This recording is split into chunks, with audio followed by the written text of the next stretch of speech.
Bonjour à tous, merci de votre présence. Alors on a vraiment, d'habitude on n'a pas le droit de dépasser, mais alors là on a encore moins le droit de dépasser. Et du coup, comme on arrive souvent à la fin de la présentation avec des questions-réponses qui n'ont pas forcément le temps d'être traitées, on va s'autoriser une ou deux questions pendant la durée de la présentation. Donc si vous avez des questions, n'hésitez pas à questions pendant la durée de la présentation. Donc si vous avez des questions, n'hésitez pas à lever la main, on essaiera de les prendre même si c'est au milieu de la présentation. Bon, aujourd'hui, on a le plaisir et on remercie donc Arnaud Legrignoux de sa présence, la Gendarmerie nationale également. Et on expérience sur à peu près deux années, un peu plus de 2 années de fonctionnement et de déploiement de la solution au sein de la gendarmerie. Donc je vais vous laisser vous présenter, messieurs, Arnaud. Alors bonjour à toutes et à tous, moi je suis le chef d'escadron Arnaud Legrignoux et je suis en charge de l'environnement numérique de travail à la direction générale de la gendarmerie. Donc c'est une institution régalienne sur la sécurité, sur la mission de sécurité intérieure, et on remplit 4 grandes fonctions missionnelles. C'est la sécurité publique générale, la police judiciaire, la sécurité des flux et tout ce qui est ordre public et intervention. Donc pour ma part, l'environnement numérique de travail, je m'occupe de l'ensemble du parc informatique, c'est-à-dire que j'industrialise le déploiement et la sécurité de l'ensemble des postes clients et qui représente un périmètre assez large, on en reviendra, et également une couche intermédiaire qui s'appelle l'architecture décentralisée, qui représente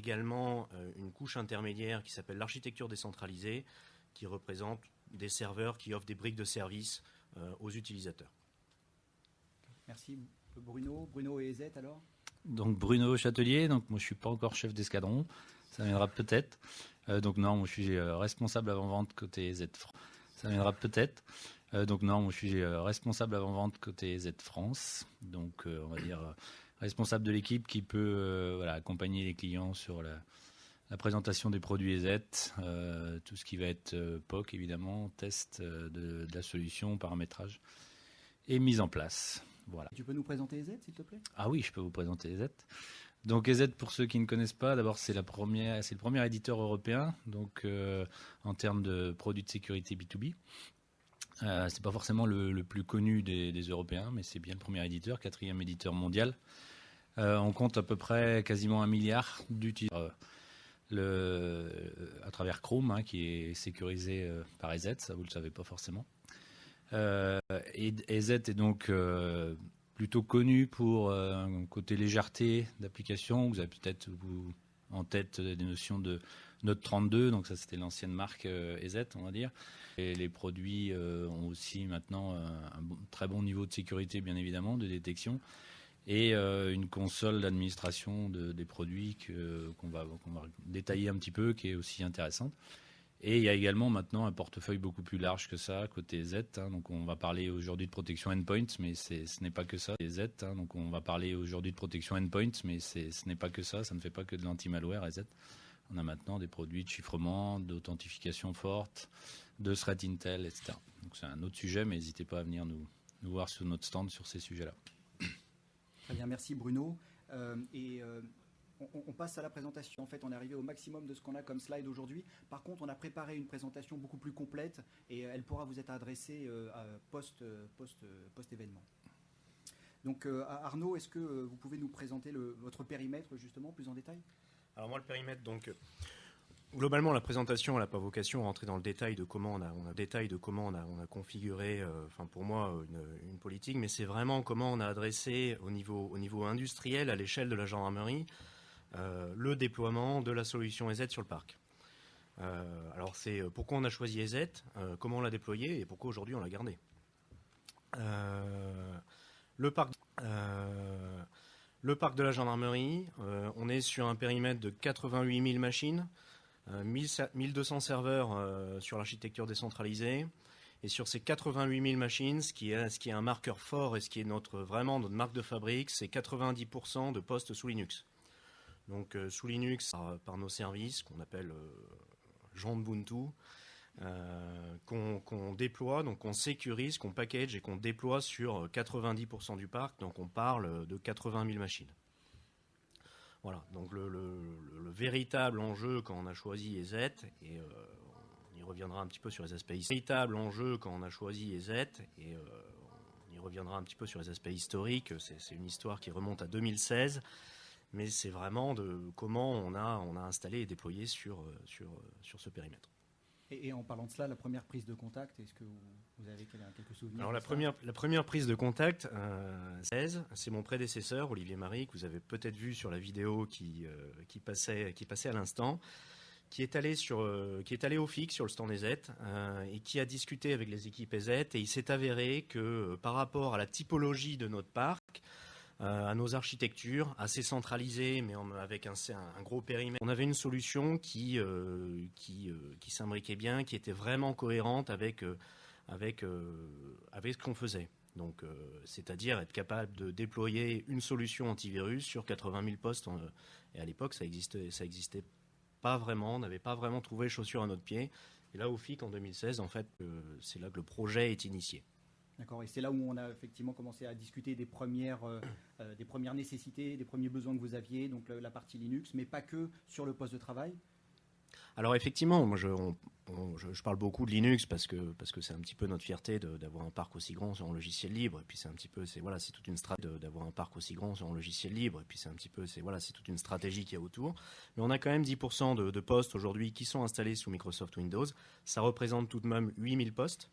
Et on était obligé d'avoir une solution antivirus en fait qui était compatible avec les deux solutions et sur l'intégralité du parc.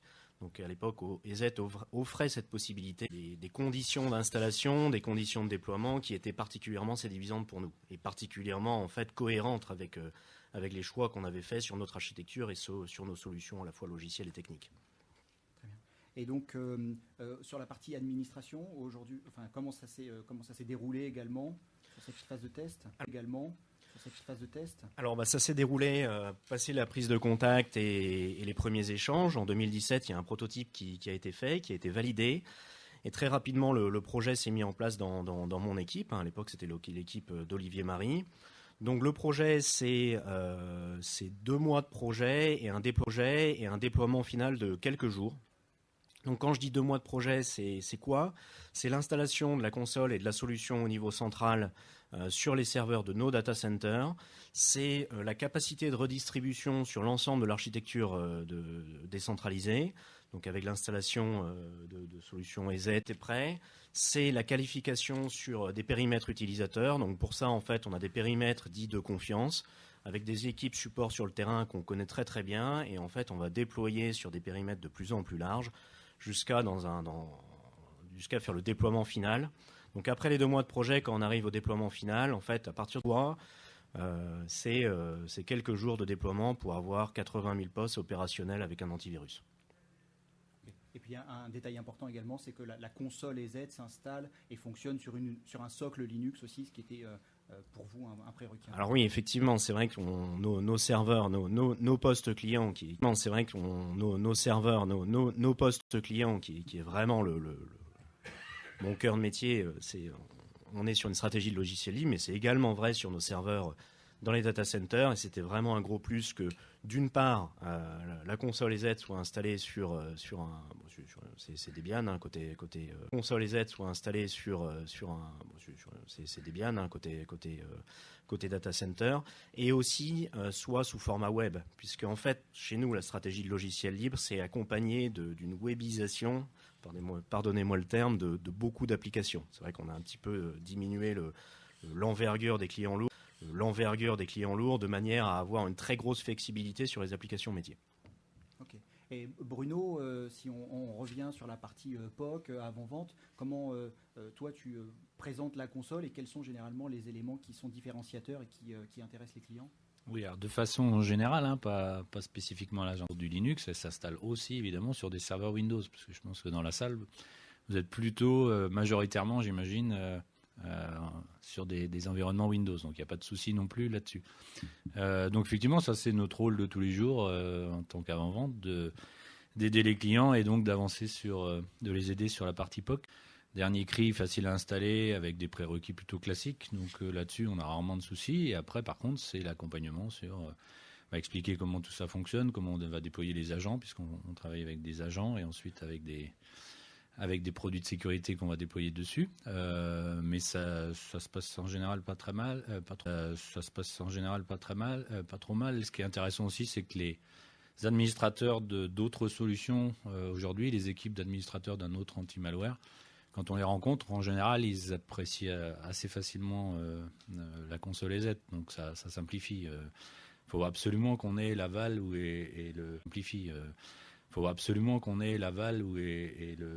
l'encouragement de ces équipes-là. Si on prend le projet à l'envers et que les opérationnels n'en veulent pas, c'est mort avant de commencer. Donc voilà, en tout cas sur la gendarmerie, ça s'est bien passé, mais il n'y a pas qu'avec eux, heureusement. Voilà. Et Arnaud, toi, comment c'est organisé justement sur la partie projet et run? Alors c'est vrai que sur la console EZ et sur l'administration de l'antivirus de manière générale, c'était aussi un facteur extrêmement important, puisqu'au moment en fait où on décide de déployer cet antivirus, on est à périmètre RH constant. Alors c'est toujours pas évident, mais souvent on peut pas démultiplier les équipes et il faut fonctionner. C'est vrai que la solution EZ, donc j'ai parlé de la simplicité de déploiement, mais c'est aussi c'est ce qui nous a bien plu, c'est la simplicité d'utilisation, la capacité par défaut à avoir une solution qui est assez robuste, à définir des politiques de sécurité simples et ensuite à traiter les remontées. De manière un petit peu plus détaillée, nous on est organisé en 2 équipes. Il y a une équipe projet en fait qui a déployé, qui a installé. C'est pas la même équipe qui fait l'exploitation et qui traite les remontées. Qui est, elle, positionnée au niveau de notre data center et qui traite l'ensemble des qui, en même temps, traite les remontées antivirus. Donc, sur chaque équipe, c'est 5 à 6 personnes, comme je disais, pour gérer le run et le build de l'ensemble du parc informatique, 88 000 machines. Et de l'autre côté exploitation, pareil, 5 à 6 personnes pour traiter l'ensemble des remontées sur une astreinte 24/24 de l'antivirus EZ, bien sûr, mais de nos sondes, voilà. Donc on ne pouvait pas se permettre de choisir une solution antivirus qui aurait été extrêmement consommatrice en RH, puisqu'on n'était pas capable de monter, il n'y avait pas de volonté de monter en puissance. C'était une solution qui devait être installée sous plafond de l'effectif. Et de ce point de vue-là, ça a été plafond de l'effectif. Et de ce point de vue-là, ça a été particulièrement satisfaisant, parce qu'aujourd'hui, la solution est totalement opérationnelle. Et on fonctionne à la fois sur la partie projet sur le côté STSI carré et sur la partie exploitation du côté de nos data centers dans les équipes de l'unité qui s'appelle le STIG. D'accord. Et est-ce que vous avez... Est-ce qu'il y avait une partie de désinstallation d'un ancien antivirus Alors, effectivement, il y avait une partie... Alors, le parc est composé en 2 parties, 8000 postes sous Windows et 80 000 postes sous Linux. Ce parc est monté en puissance au fur et à mesure des années depuis 2001. Ce parc est monté en puissance au fur et à mesure des années depuis 2001. Sur Linux, on n'avait pas d'antivirus. Sur Windows, on était adhérent à l'ancienne solution qui fait l'objet d'un marché ministériel, qui est McAfee. Et c'est pour ça qu'en fait, on a déployé en deux parties. Tout d'abord sur l'ensemble du périmètre Linux et ensuite sous Windows. Alors, pourquoi on conserve un périmètre Windows et pourquoi on a étalé ce déploiement? Comme je dis, voilà, les licences McAfee couraient. Pour nous, le périmètre Windows est un facteur de conduite du changement, c'est-à-dire qu'on a une capacité, 90% du parc, qui est extrêmement standardisée autour de solutions Linux, qui correspond au volume de la population gendarmerie, qui a des besoins assez standards. Et le parc Windows, en fait, vient répondre à des besoins un petit peu plus spécifiques, qui sont bien sûr, et je pense qu'on est la plupart confrontés à ces problématiques, les besoins des directeurs et de son cabinet qui travaillent en interministériel, donc qui ont des besoins d'échanger autour de solutions Microsoft. Et le deuxième besoin, c'est il y en a d'autres à la marge, mais le deuxième besoin, c'est celui de nos experts du pôle judiciaire de la gendarmerie, qui travaillent sur des applications qui sont extrêmement particulières, type la gendarmerie, qui travaillent sur des applications qui sont extrêmement particulières, type un petit peu de laboratoire finalement, qui sont des applications de traitement ADN, etc., avec des flux très spécifiques, donc voilà. Donc un déploiement qui s'est fait en 2 parties, avec une désinstallation d'un côté de l'antivirus McAfee, et de l'autre une... Juste si je peux rajouter concernant effectivement la désinstallation, parce que là c'est un peu particulier, il y avait une grosse majorité du parc qui n'avait pas de concurrent EZ, on va dire. C'est rarement le cas. Je pense que vous avez tous forcément normalement un anti-malware de déployer. Donc c'est pas toujours simple et c'est en général ce qui fait peur à beaucoup de responsables informatiques et surtout vraiment opérationnels. C'est pourquoi est-ce que j'irai changer et surtout le travail que ça va m'amener d'enlever l'autre antivirus, d'aller mettre du EZ. Qu'est-ce que j'y gagne et surtout comment on peut m'aider là-dessus. Donc c'est vrai que là-dessus, la console d'administration EZ, alors évidemment, vous pouvez faire la désinstallation via votre console d'admin actuelle, heureusement. Mais il y a aussi un intérêt côté EZ, c'est qu'on peut très bien déployer une console, déployer les agents de communication, tout en laissant votre antivirus existant. Il n'y a pas d'incompatibilité entre l'agent de communication EZ et l'anti-malware. Par contre, au moment où vous allez vouloir déployer le produit de sécurité Z, là, il faut que l'autre soit pas me prendre la main sur le parc avec cette console-là. Et après, faire beaucoup d'opérations. On peut même désinstaller l'anti-malware existant via notre console aussi. Donc ça, c'est important. C'est souvent un gros souci, une grosse inquiétude au départ dans ce genre de projet. Et au niveau de la console, est-ce que tu peux nous parler 2 secondes des groupes dynamiques et de la façon, quand on remonte 80 peut nous parler 2 secondes des groupes dynamiques et de la façon, quand on remonte 80 000 postes, comment ça, oui, alors ça se gère? J'avais pas forcément, voilà, on va pas rentrer trop dans le détail, mais effectivement, il y a des fonctionnalités qui sont intéressantes et qui sont surtout assez uniques, donc on en profite. Après, les consoles, vous pouvez dire qu'elles se valent toutes et que les anti-malware se valent tous plus ou moins. Il y a quand même un point qui est intéressant, les malwares se valent tous plus ou moins. Il y a quand même un point qui est intéressant, donc n'hésitez pas aussi à demander plus d'infos, mais c'est justement cette notion de groupe dynamique dans notre console, c'est-à-dire vous pouvez aller créer vous-même vos groupes, et en fait, vous créez un groupe et en lui donnant une règle. Ça peut être vraiment beaucoup de choses, puisque l'agent nous permet de remonter beaucoup d'infos. Ça peut être sur le matériel, ça peut être des règles sur l'OS, ça peut être des règles sur les adresses IP, ça peut être des règles sur les logiciels installés. Et donc, il est très facile d'aller créer des groupes dynamiques qui vont vous regrouper automatiquement toutes les machines équipées de l'antivirus McAfee, par exemple. Donc, vous avez tout de suite une classification automatique dans la console. Il n'y a pas à vous soucier de savoir si la machine était automatiquement dans ce groupe dynamique que vous avez appelé McAfee, par exemple.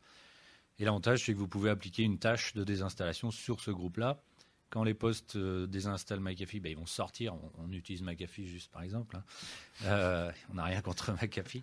Et l'avantage, c'est que voilà, les machines vont se désinstaller, enfin le logiciel va se désinstaller et la machine va sortir automatiquement, va faire des choses intéressantes et à régler beaucoup de demandes spécifiques, pas uniquement la désinstallation, mais bien au-delà de tout ça. Voilà, on peut faire des règles évolutives sur plein de critères. Ok, très bien. Et Arnaud, côté administration, donc on a compris qu'il y avait 2 entités qui étaient administration. Donc on a compris qu'il y avait 2 entités qui géraient et certains sont très standards et d'autres ont une certaine autonomie. Ça se passe comment? Alors effectivement, en fait, je parlais du périmètre Windows.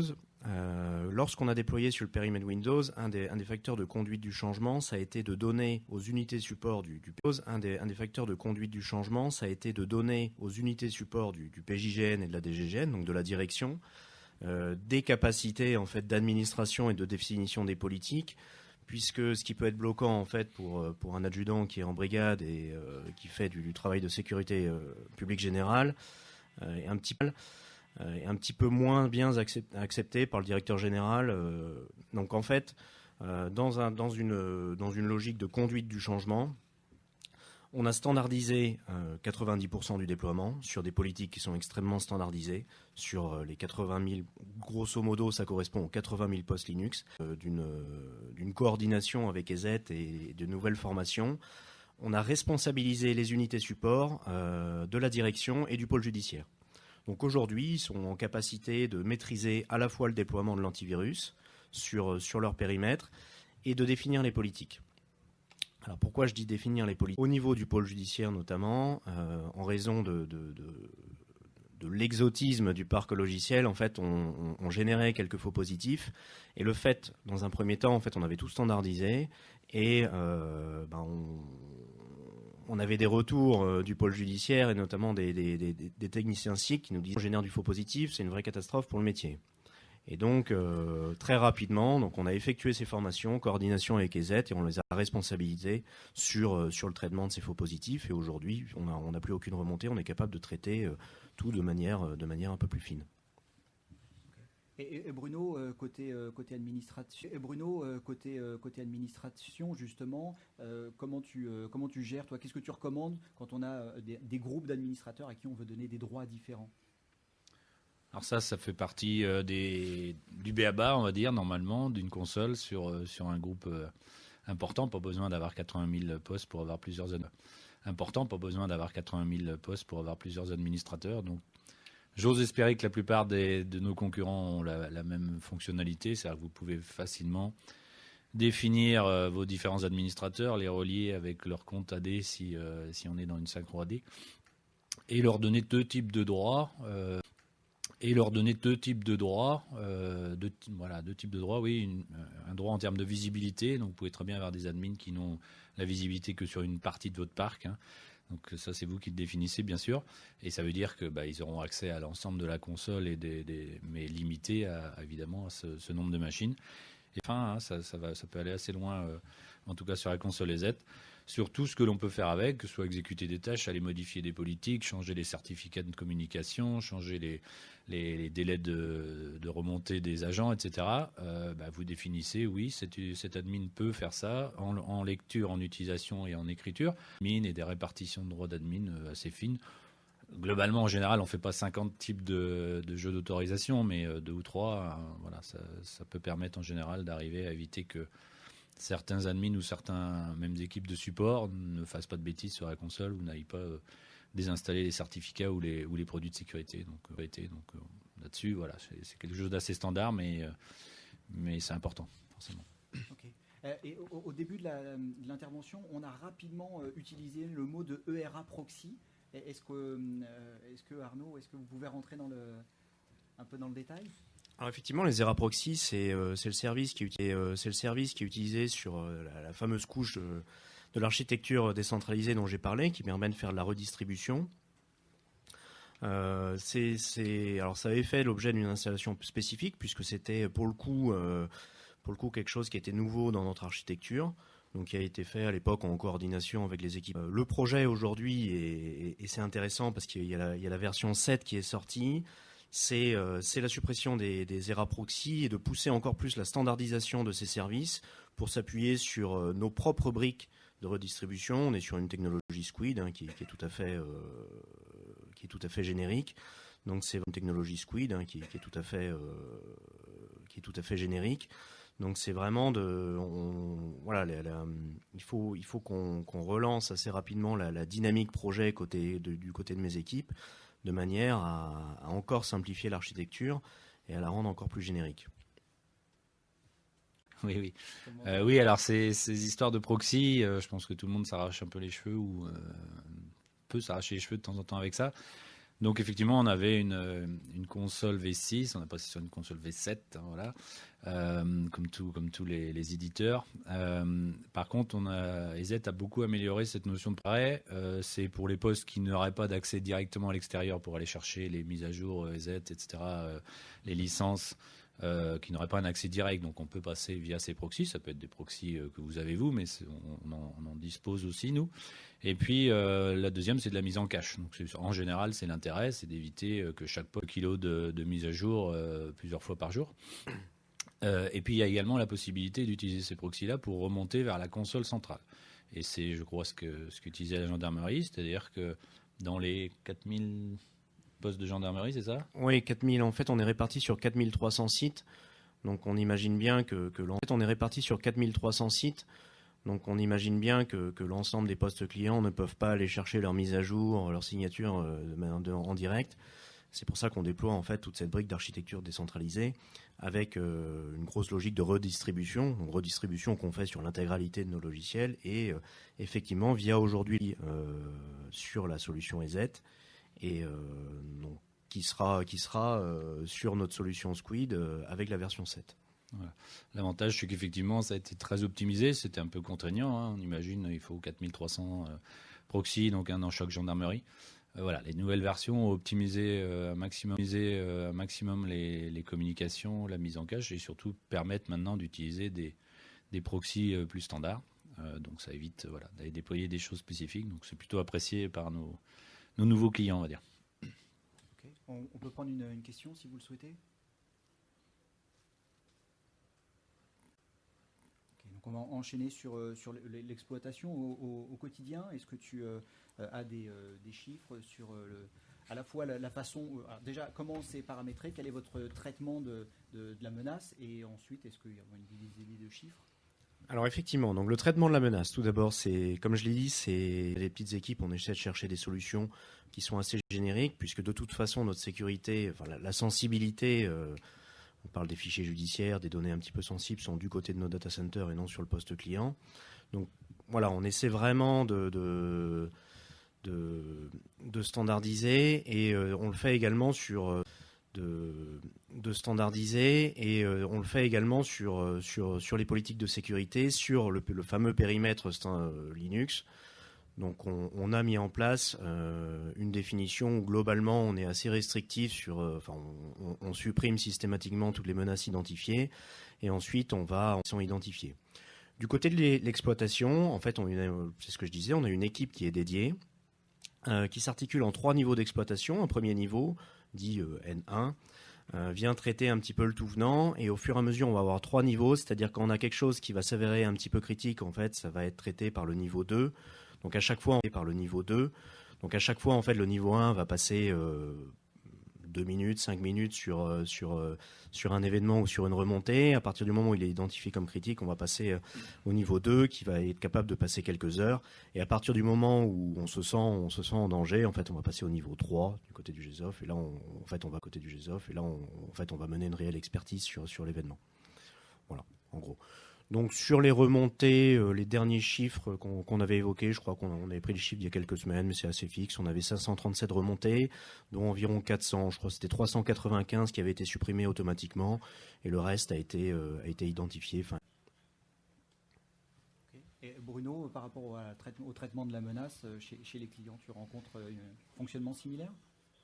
Oui, alors il y a plusieurs choses. C'est-à-dire qu'en termes de mise en place, on a parlé de la console, de déployer les agents, etc. C'est très bien. Après, on déploie le produit.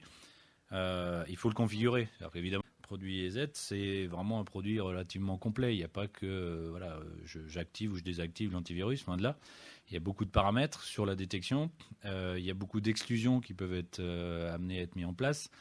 Il y a aussi toute la partie mise à jour, donc il y a vraiment beaucoup de choses. La partie mise à jour, la partie pare-feu, tout ça, ça fait partie du produit. La mise à jour, la partie pare-feu, tout ça, ça fait partie du produit. La gestion des périphériques, le filtrage web, tout ça, on peut le mettre. Ça dépend un peu des OS, mais voilà. Donc tout ça, on le gère au niveau d'une politique ou de plusieurs politiques au niveau de la console.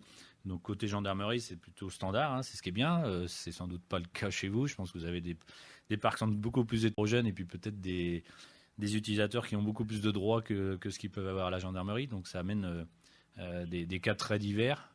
Et que ce soit en termes de traitement, là je sors un peu de la question, mais que ce soit en termes de traitement au jour le jour, ou en termes d'adaptation à des demandes, à des cas, à des pays même, à des accès différents, ce qu'il faut, c'est arriver à trouver quelques politiques, pas 150 non plus, hein, sinon vous allez être perdu, mais on va dire peut-être jusqu'à une dizaine de politiques différentes qui vont gérer la définition ou les valeurs que vous voulez appliquer, les choses que vous voulez appliquer, les valeurs que vous voulez appliquer, les choses que vous voulez appliquer, ou les options que vous voulez mettre ou pas mettre en place.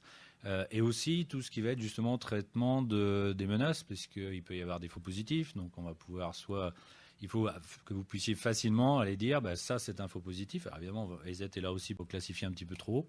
Et après, on a des outils, c'est toujours à travers la console, vous pouvez aller dire ce malware-là ou cette détection-là, je l'exclus maintenant de l'analyse, et ça va rentrer justement dans la politique globale qui gère l'ensemble du reste. Donc dans une politique, vous allez pouvoir dire j'ai tant d'exclusion, d'exclusion de malware que moi je considère, de fichiers que moi je considère comme utiles pour mon travail, pour mes employés. Donc je les laisse. De la même façon, on va avoir tout ce qui va être remonté de la quarantaine dans la console. Évidemment, les quarantaines et la détection se fait localement sur le poste, encore heureusement. Par contre, tout remonte au niveau de la console, et là vous pouvez aller voir le nombre de détections par feu, le nombre de détections anti-malware, le nombre de détections de différentes couches, notamment de l'HIPS, et puis traiter. Alors il y a beaucoup de choses qui se font en automatique, heureusement. on peut faire beaucoup de choses. On peut faire des périodes d'apprentissage, se tourner, et il va finalement créer lui-même les différentes exclusions nécessaires. Et après, on va figer un petit peu plus. On peut demander à l'utilisateur aussi. Alors ça dépend de la confiance que vous avez ou du niveau qu'ont vos utilisateurs. Ils peuvent potentiellement dire oui, ce logiciel-là, vu qu'il est détecté, je sais qu'il est sain.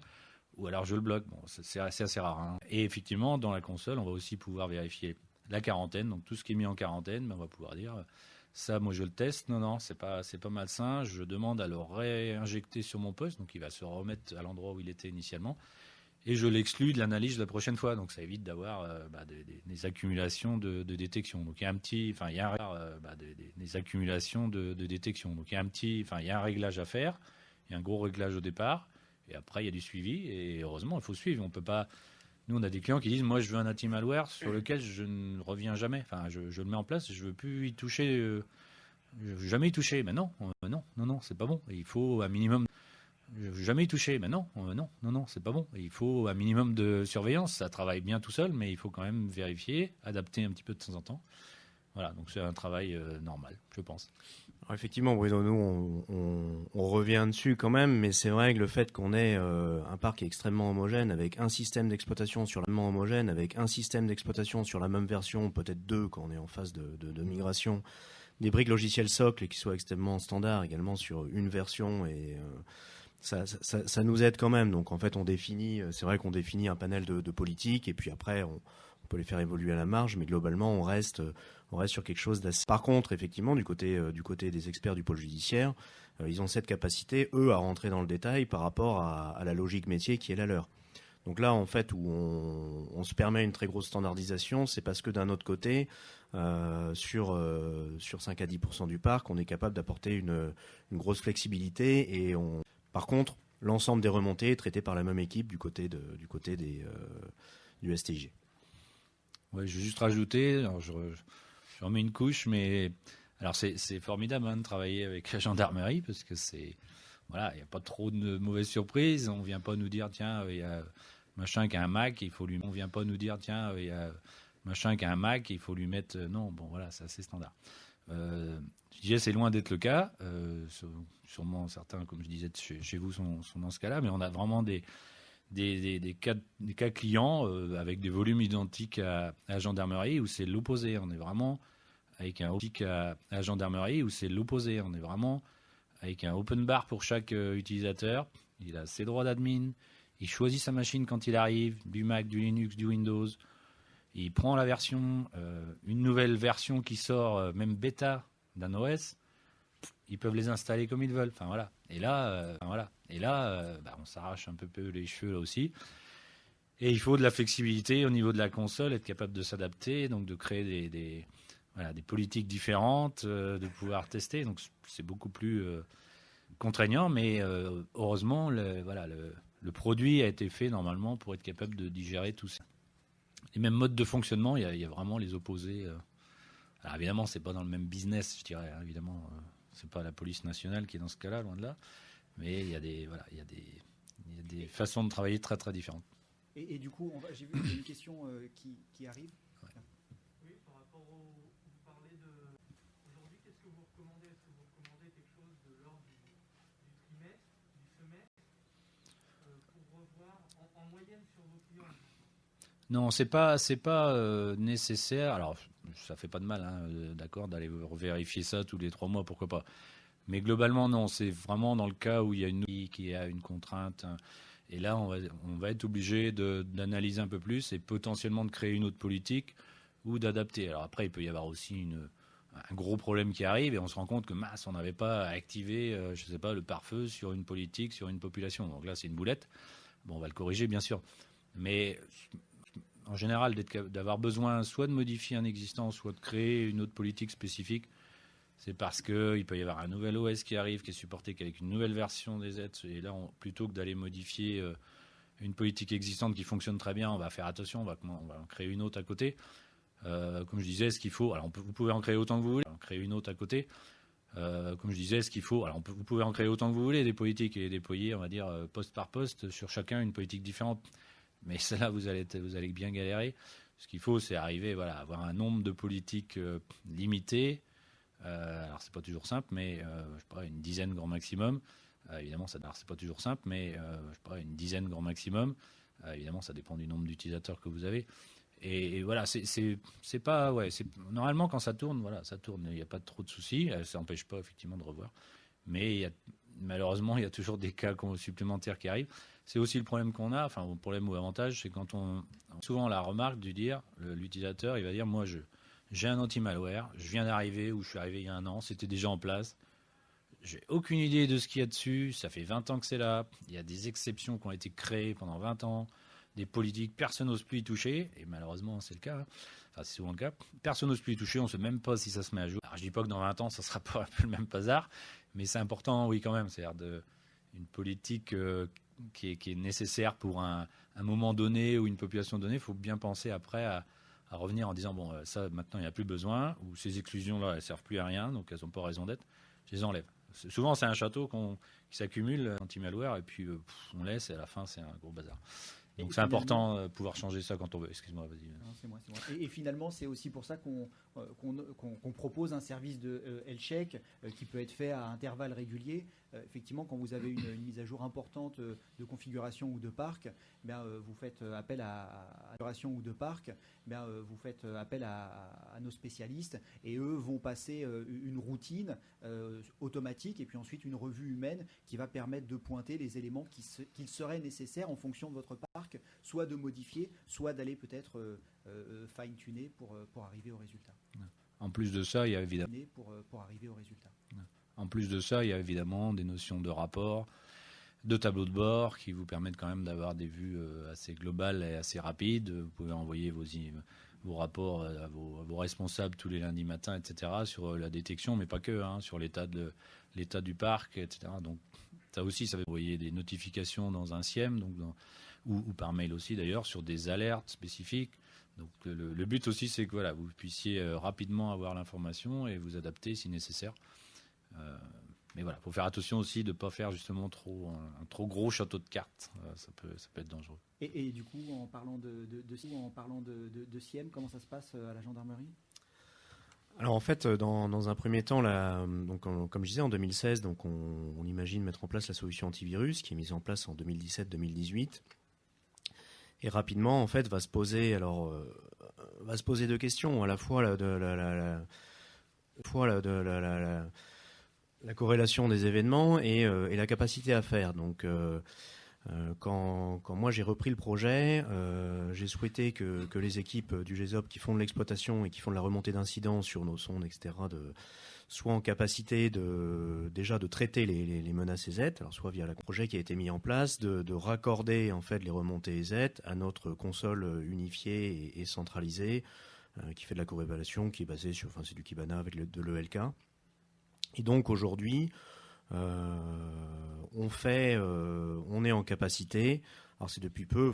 La mise en place de l'antivirus rationnel sur la corrélation, c'est assez récent, mais aujourd'hui, on fait de la corrélation entre ce qui se passe sur le poste de travail, sur les flux qu'il peut y avoir en centrale, sur une console unifiée et centralisée. Merci. Et donc, avant de prendre peut-être d'autres questions dans la salle, est-ce qu'on peut évoquer, on arrive à la fin de la session, est-ce qu'on peut évoquer justement le futur ? On a parlé de la version 7. Est-ce qu'il y a d'autres éléments qui sont envisagés ? Alors, il y a effectivement, donc le projet d'installation, c'est 2017, même début 2018. Actuellement, il y a deux gros enjeux qui se profilent. C'est le passage à la version 7 qui, pour nous, apporte... en plus de la nouvelle console, d'une simplification au niveau des logs et de la syntaxe des logs, c'est la suppression des erreurs proxy pour être encore plus proche de notre infrastructure native, de notre archi décentralisée. Et le deuxième aspect, c'est l'aspect de l'EDR. C'est quelque chose qu'on n'avait pas mis en place en 2017-2018 parce qu'à l'époque, c'était pas disponible sur le parc Linux. Et il faut très clairement qu'on se pose la question de l'intérêt. L'intérêt d'un EDR est avéré, mais l'intérêt d'un EDR est avéré, mais de mettre en perspective l'EDR qui pourrait être très complémentaire à l'antivirus traditionnel que l'on a aujourd'hui, mais il faut quand même qu'on le mette en perspective de notre capacité à faire au regard de nos ressources RH. Donc voilà, il faut vraiment aujourd'hui qu'on relance cette dynamique de projet. Ok, très bien. Merci beaucoup. Est-ce que l'on a d'autres questions dans la salle? Non, pas particulièrement. Pardon. Alors du coup, peut-être un mot sur la formation aussi. Oui, sur la formation. Alors, ce qui s'était passé, c'est que à TZ, il y avait un premier volet de formation qui avait été initié. À l'époque, l'exploitation se faisait du côté des équipes projet, c'est-à-dire du côté de mon équipe. Et quand en fait le choix a été fait de rapatrier, notamment pour faire de la corrélation, d'être plus cohérent au niveau de l'exploitation des menaces et des remontées, donc de rapatrier en fait l'exploitation et le traitement du côté du STIG, c'est-à-dire de nos data centers. Donc ça a fait l'objet d'un deuxième volet de formation et qui a permis d'englober les équipes support de la direction et du pôle judiciaire, de manière à ce qu'ils soient capables également de définir des politiques, d'administrer, éventuellement de regarder les remontées. Donc on a transmis de regarder les remontées. Donc on a transmis la compétence d'exploitation au STIG et aujourd'hui c'est quelque chose qui est parfaitement fonctionnel avec une organisation et une capacité depuis peu à faire de la corrélation. Sur la souveraineté. Sur la souveraineté, alors abordons le point de la souveraineté. Oui, il reste quelques minutes. en fait je voulais juste rebondir sur l'installation qui, Bruno l'a dit, qui a été extrêmement, pour nous, qui a été extrêmement simple et rapide et c'était vraiment un point fort de la solution EZ, quelque chose qui nous a énormément plu. Et c'est quelque chose, enfin, on a vraiment à cœur d'avoir des solutions qui sont souveraines, c'est-à-dire que le jour où finalement on n'est plus en phase avec la solution EZ, on veut pouvoir la on n'est plus en phase avec la solution EZ, on veut pouvoir la désinstaller aussi assez facilement. Et c'est quelque chose qui en fait dans l'expression du besoin avait été faite et qui est tout à fait possible avec EZ. L'idée c'est pas de ne disons qu'il y a certains éditeurs qui sont un peu spécialistes dans la gestion de contrats à lanterne, où quand on commence on ne sait pas trop où on met les pieds et jusqu'à quand. Et donc voilà, en tout cas sur l'antivirus chez nous, on est vraiment en sérénité sur cet aspect de souveraineté, de capacité à maîtriser notre parc et à faire nos propres choix sur notre parc informatique. Donc voilà, c'est quelque chose qui est extrêmement flexible. Très bien, merci beaucoup Arnaud, merci Bruno. Et Merci. on est pile poil dans le timing. Merci à vous. Si vous avez des questions, n'hésitez pas à venir nous voir. Et vous avez des petits sacs sur les chaises également. Merci à tous. Merci.